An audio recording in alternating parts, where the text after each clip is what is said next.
Obunkenke bwo bw'amaanyi era twongera kubeera nga tuyingira mu mbeera ejjudde okutya n'okwekengera. Twabadde tuli awo Museveni ng'asindise abajjaati okubeera nga basalako ekitebe kya NUP era bingi nnyo poliisi evuddeyo n'etunnyonnyola ensonga eyabadde batutteyo. Kakati munnange era tubadde tuli awo Bobi Wine n'atutegeeza nti emmotoka gye baawambiramu oba emmotoka yaabwe eyalimu abakungu ab'akakiiko akakola ku by'okulonda mu NUP yalimu obuuma trackers era y'ensonga lwaki basobola okutegeera nti bali Mbuya, bali mu Torture Chambers. Lutamaguzi yeewuunya gavumenti erina buli kimu, lwaki etidde nnyo NUP? Ate munnange wabaddewo okulabula eri ba analysts abamu nga balabula Bobi Wine okwegendereza Winnie Byanyima. Waliwo atugamba nti Nalukoola alina munnange kye yakoze amukubeera nti aleetera bannamwandu Basegirinnya okubeera nga bamuwagira. Bino byonna bitugenda okubeera nga twogerako mu mboozi yaffe eno. Nkulamusizzaako gwe wenna ampuliriza wano ku Uganda At Large mu mikwesese bwentyo nziguse. Subscribinga onyige notification bell awo osobola okubeera nga ofuna okumanyisibwa nga tuwaniseeyo emboozi. Ate sharinga emboozi gy'obeera oyagadde obubaka busobole okubeera nga butambula. Hillside View Apartments we bali nnyo wali ku Ntebe Road gwe ayagala okufuna ew'okusula mu apartment erimu buli kimu. Toyagala byakutawaana, oyagala nga buli kimu weekiri, ekiyungu weekiri, eddiiro liseetinge, ebisenge already birungi nga bulimu apartment ng'erimu buli kimu. Hillside View Apartments we ziri kubanga bano balina wifi ya bwereere, amasannyalaze tegavaako, security weeri, ate omuli wano mulungi nnyo wali ejjanyi ku church. Era munnange bw'obanga ova ebweru wa ggwanga basobola okubeera nga bakuwa free transport okuva ku airport paka ku Hillside View Apartments Ntebe Road awo. Bw'otuuka e Namulanda, Ekitende, Ekajjansi awo wonna osobola okuconnectinga n'ogenda ku kasozi Jjanyi wali ku church wezisangibwa Hillside View Apartments. Ate Atimo Property Consultants Limited bano we bali munnange okuguza ettaka oba okugula ettaka, naye lirina okuba nga teririiko mirerembe, teririiko nkaayana.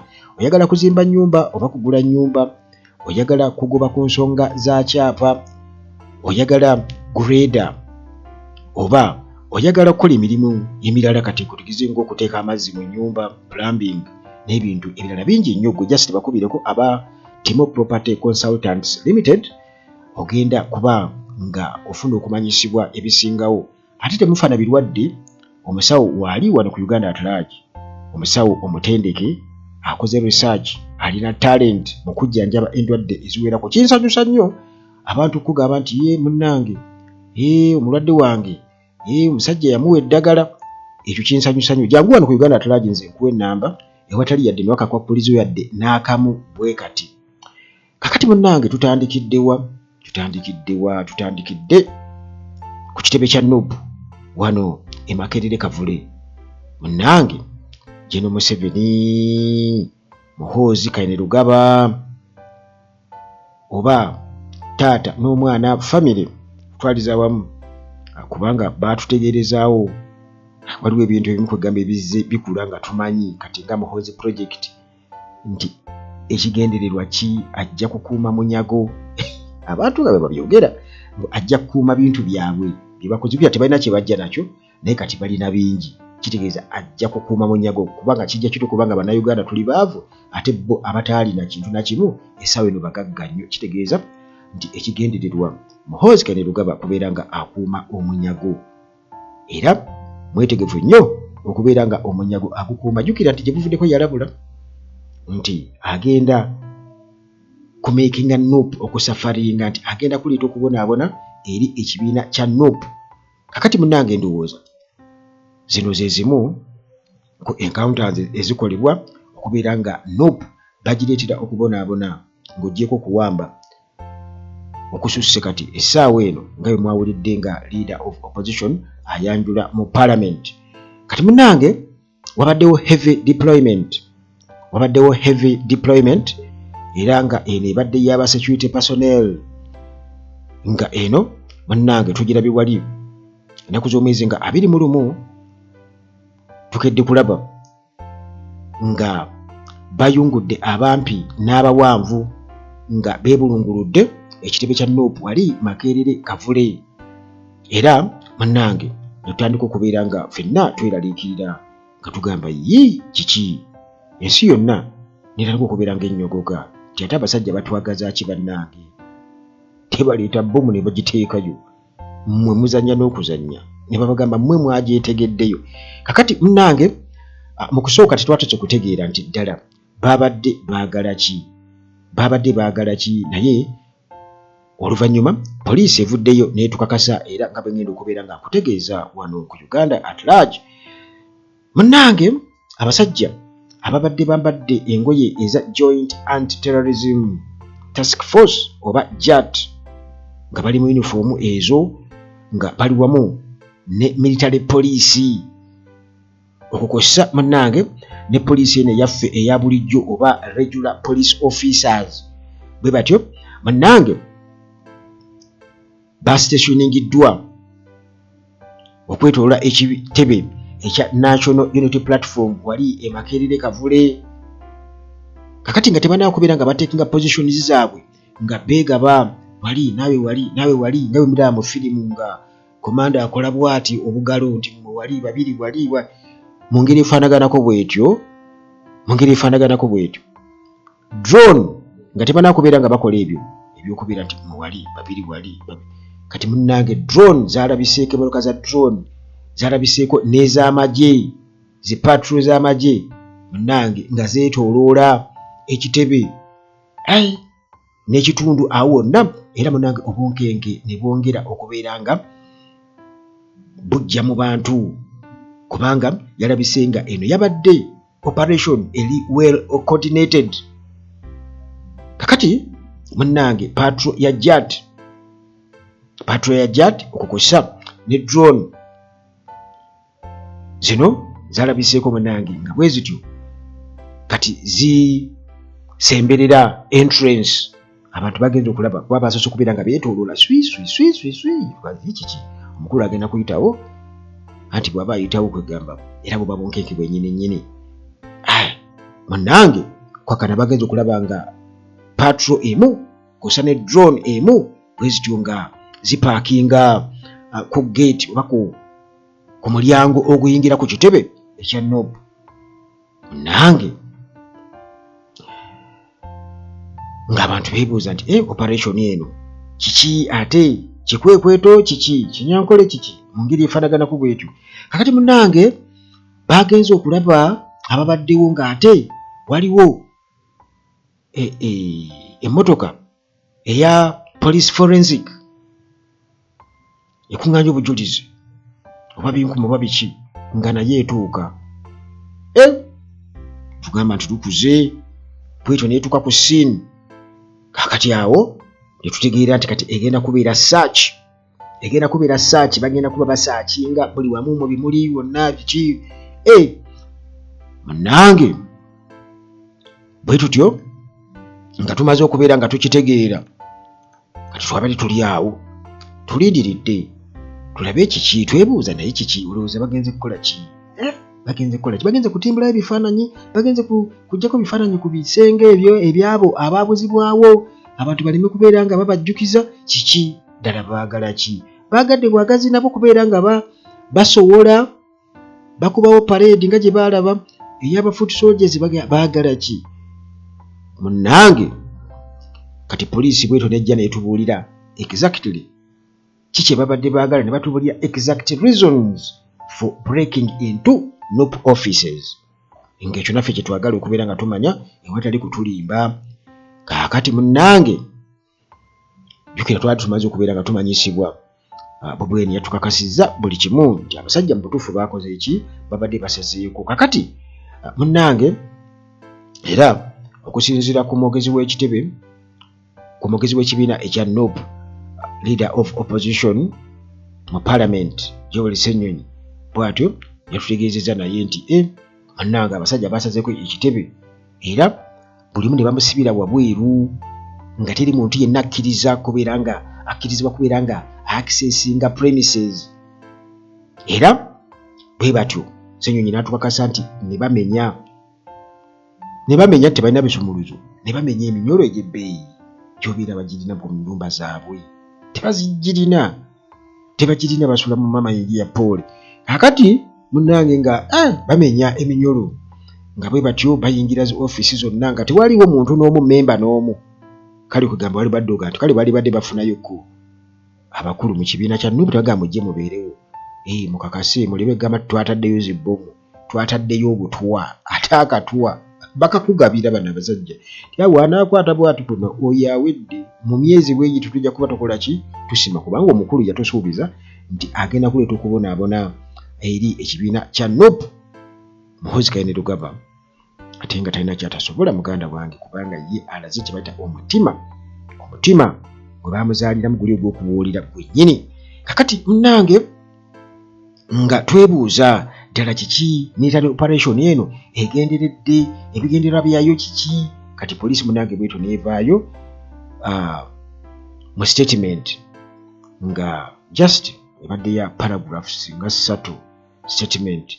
Bano nga batutegeeza mu statement yaabwe eyo nga batugamba nti statement ebadde egamba bweti nti police conducts search on illegal military training at National Unity Platform premises. Kwegamba bali mu kunoonyereza ku kutendekebwa okw'amagye okutali mu mateeka okugenda mu maaso ku kitebe eky'ekibiina ki National Unity Platform. Mbuko bali mu kunoonyerezaako. Jjukira baatugamba nti drone yaliyo waggulu ku mulundi guli. Drone mbu yaliyo waggulu nga Bobi Wine bafoot soldiers bamuwa surprise eya birthday party. Kakati awo drone yaliyo waggulu ng'eraba buli kimu, era ne balabula nti feesi z'abaana abamu balina okubeera nga beebeereramu, kubanga abasajja bano balina bambega baabwe. Era waliwo ne wa CMI gwe baakwatira ku kitebe, mujjukira bulungi nnyo emboozi nakikuwaako wano nti bagenda okebera nga ID ye eriko nga musirikale owa ddala, era ne bayita poliisi bwetyo ng'era abantu abali odala abatali bakozi bafujjo bali badde bamukuba, naye bayita poliisi n'emugyawo bulungi nnyo n'emutwala. Kale abantu bwe batyo kati atujja banoonyerezaako. Jjukira nti Kulayigye yalayidde n'agamba nti mwe mulaba ffe tuli ready nnyo, ekyefaanaanyiriza empaata kibeera mbaata, ebikolwa byonna ebigenda mu maaso tubiraba, ffe abaluddewo abamanyi ebintu ebitambula ffe tubalindidde tuli ready. Muganda wange abasajja kwegamba engeri gy'abadde ayogeramu ng'alinga oba akolima agamba kale balinga bagamba nti ensi eyingiddemu obuyeekera. Naki banaatera okubeera nga bakwatira Bobi Wine nti aleese obuyeekera mu ggwanga lyattu Uganda. Kakati munnange nga tumaze okitegeera nti saaki yakoleddwa etali authorized oba nga tebamaze kubeera nga bakkaanya n'obukulembeze bw'ekibiina ki National Unity Platform. Bwe batyo bano ne bayingirawo abasirikale abapoliisi ne bamenya eminyolo egy'ebbeeyi. Bwe batyo ne basikale ne babagobawo bonna ne bayingira tetumanyi biki bye bataddeyo. Kale munnange bano bo mu mbeera efaanaganako bwetyo baatuleeteddwa okweraliikirira ennyo, era baatukakasizza bo bennyini nnyini, era statement yaabwe nga eragira ddala nti bagenze ne bakola operation, naye tetumanyi obutuufu kiki ddala, kubanga wali badde ogamba nti ekitebe kye basaakinga eky'ekibiina ekito ennyo nga kikifunye just mu myaka etanaana kuwera 5 nti balina ekitebe ekirala kye basobola okubeera ng'oba bakikompeyaringa nakyo nti nedda kuba tutagera ku kintu kya bbeeyi ate no kyebbeeyi kiba kya bbeeyi, respect erina okubaawo. Naye wano e Uganda, muganda wange okulemererwa twabagamba nti waakiri boonoona bonoona bagezako kubanga basiiga ekibiina ki National Unity Platform enziro tikyabayeekera kyabakina ate nga munaye parade tuzikuba ne ku ssomero ezo parade z'abaana abato nga Lutamaguzi bwe yatukakasizza maaso awo genda kunnyonnyola nga yeebuuza lwaki ddala amagye gavumenti etidde nnyo Nuupu ate ng'erina buli kimu. Hali munnange Bobi Wine yatukakasizza era ng'atunnyonnyola ddala baasobodde batya okubeera nga bategeera wa abakungu ba Nuupu abakulira akakiiko k'ebyokulonda gye baatwaliddwa nti baategedde batya nti baatwaliddwa ku CMI wali embuya.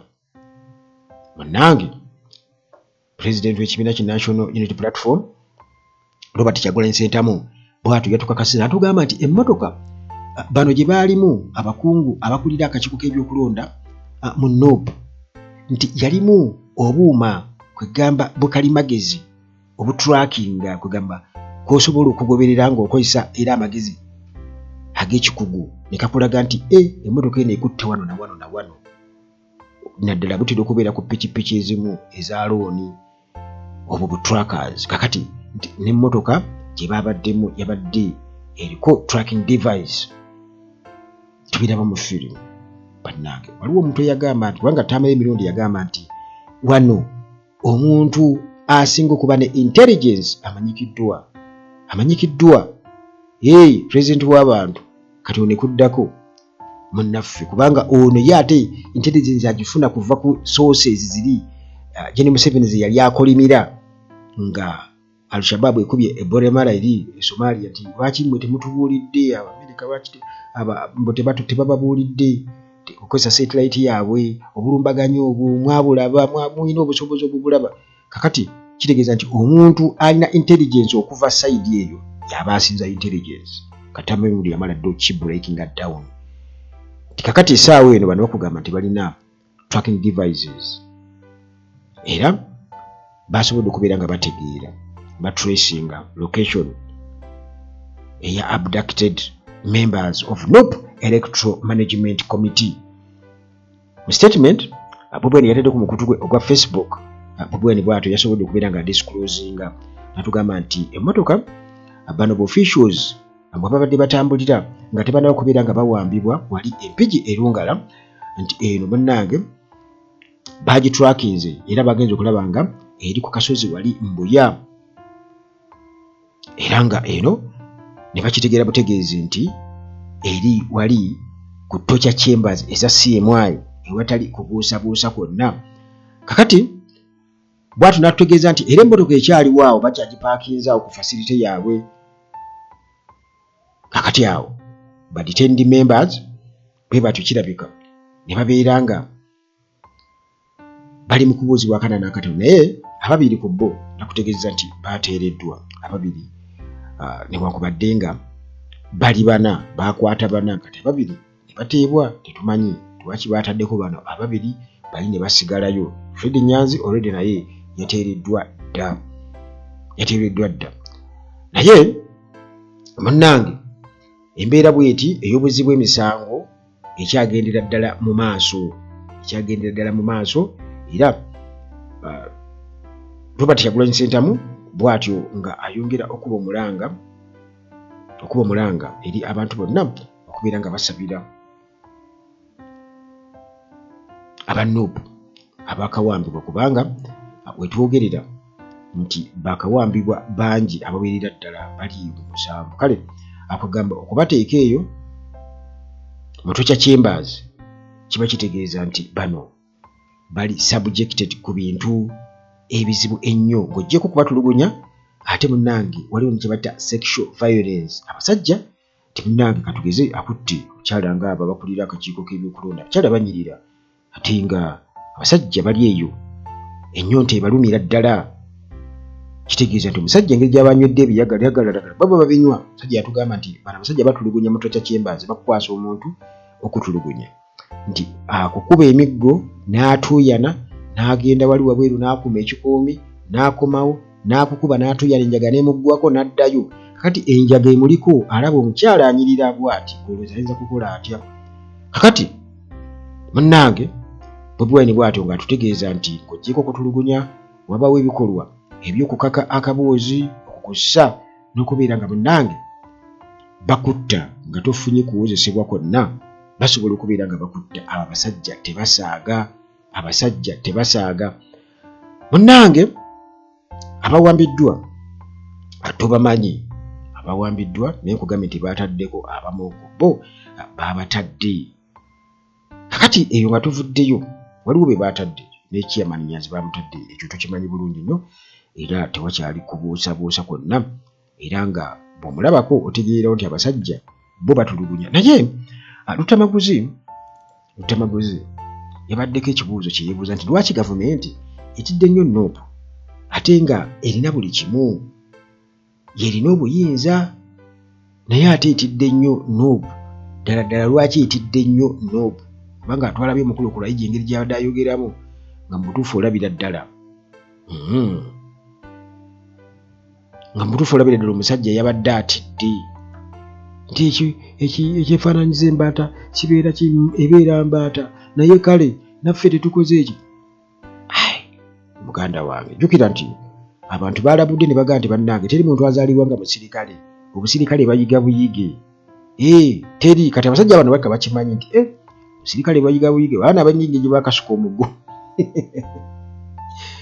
Kati Ssemakula Lutamaguzi agamba nti gavumenti munnange etidde nnyo opposition naddala Nuupu, era ne yeebuuza nti lwaki sisitimu eno nga erimu balina buli kimu ekibali mu control, balina resources, balina obuyinza, emmundu bwe bazirina.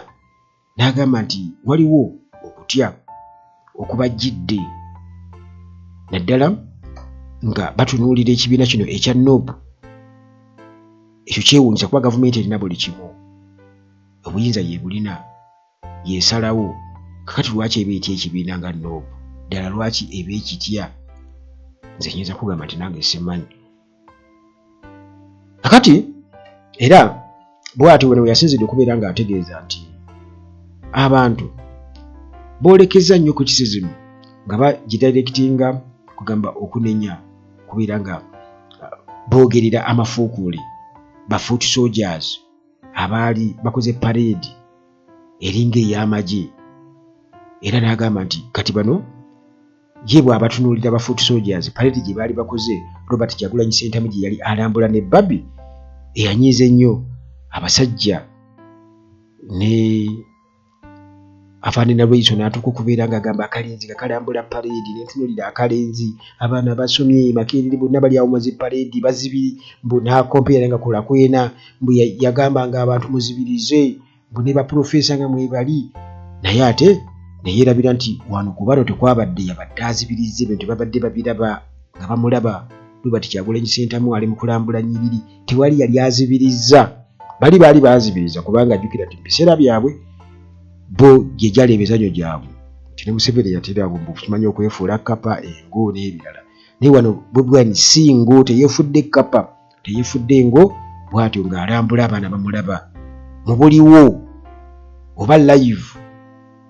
Kakati bw'atyo n'agamba nti bano abaana ffe tubalabanga abaana b'essomero, kubanga nabo bakuba zi parade ng'abaana b'essomero, era bwe batunuulira tewali nnyo kyamaanyi kiri awo, ti just bambadde bwambazi ovulo eyambalibwa ne makanika. Kati makanika bayagala okwambala ovulo emmyufu, teri agenda kumuvunaana, ne bambala akakoofiira akaliko akabonero ka Nuupu akatali nti nno kabonero k'amagye aka UPDF, kabonero ka kibiina ekya Nuupu, kala etaliiko monopoly kubanga ne UPC nayo erina kala eya red. Munnange n'agamba tewali kutya kwonna kwalibadde kwetaagisa kuba gavumenti erina buli kimu, emmundu na buli kimu bakirina, n'amagye bagalina. Kaakati munnange eyo nga tuvuddeyo twolekere ate okulabula. Kati wabaddewo okulabula era bano walibadde obayita abamulunguzi b'ebyobufuzi oba political analysts. Bano nno ng'okulabula bakwolekeza eri Bobi Wine nga bamulabula ku alliance ne Winnie Byanyima. Omanyi kati abantu nga bwe bamanyi munnange batandika olw'okulabula nti balabula Bobi Wine. Omanyi kye bayita okwawulayawula, nti okwawula amaanyi pakati amaanyi agateekeddwa mu kubanja Dr. Kizza Besigye n'abo abaasibwa ba political prisoners abatalina musango. Kati bano bo kino bakirabanga nti oba Winnie Byanyima agezaako kubeera nti alinnyira ku Bobi Wine ng'agezaako kumuexploitinga. Balabula Robert Kyagulanyi Ssentamu. Timothy Karegira ono nga y'omu ku abo ba political analysts yagambye nti alliance eyo erabika okuganyulwa nnyo oba okuganyula nnyo Byanyima bw'aba akiraba, kubanga nti gye buvuddeko abadde ayengeejinga nnyo mu talks kwegamba nga ali mawulire nnyo. Kati n'agamba nti collaboration eneza okuba risk ennyo eri Bobi Wine naddala mu Byanyima ayinza okuba nti agenda kugikozesa okubeera nga afuna ettutumu. Naye ate Byanyima era bw'aba nga alina ettutumu aba yalifuna dda, kubanga Besigye nga yayaka wano yeesimba emirundi 4 ku General Museveni nga Byanyima amuli ku lusegere. Kitegeeza nti aba teyeetaaga amasannyalaze. Bobi Wine kennyini yagajja ku Besigye abantu kwe bataka okubeera nga bamutegeerera, kubanga biseera ebyo Besigye yali active nnyo mu politics nga yaliwo ye political figure mu opposition eriwo. Kati Winnie Byanyima bw'abanga naye eddoboozi libadde nga lijja livumirira ebikolobero bya gavumenti, kiba kitegeeza nti aba alina naye amasannyalaze agage, wabula kati kiba kisigadde eri bantu kubeera nga bakkiriza. Kubanga gye buvuddeko newankubadde ye yagamba teyagamba nti agenda kwesimbawo 2026, wabula yagamba nti waliwo abantu abamugamba yeesimbawo 2026. N'agamba mpu ekyo tasobola kukirolinga out nti oba ki, naye waliwo ate ebintu ebirala ebisaana okubeera nga bikolwako okusinga oba oliawo ekyo ekyokwesimbawo, kubanga Uganda erina ebizibu bingi nnyo. Kale kwegamba bano bo babadde balabula bangi nnyo.